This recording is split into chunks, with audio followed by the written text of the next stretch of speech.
Tuwing may sinusundo ako dito, nagtataka ako.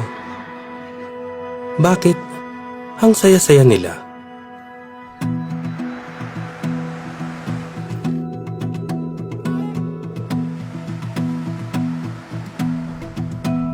Naisip ko, sana ganyan din kami ng pamilya ko.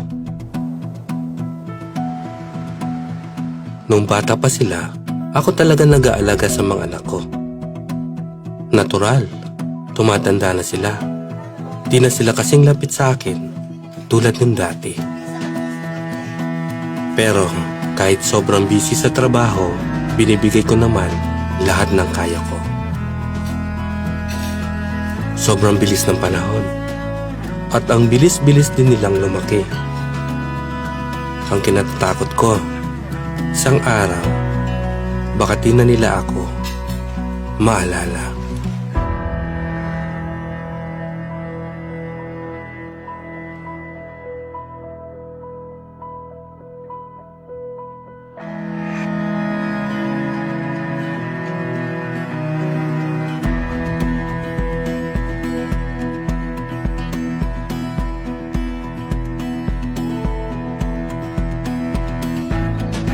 Hindi ko mapipigil ang paglaki nila.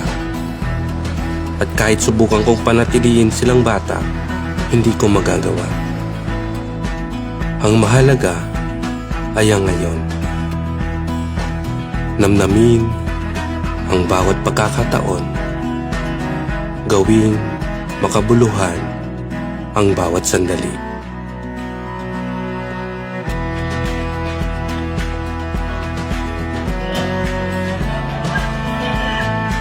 Natutunan ko na ang pagiging mabuting magulang ay hindi masusukat sa dami ng iyong mga nabibigay. Nadarama ito sa pag-aaruga, sa pagbibigay ng iyong panahon sa kanila.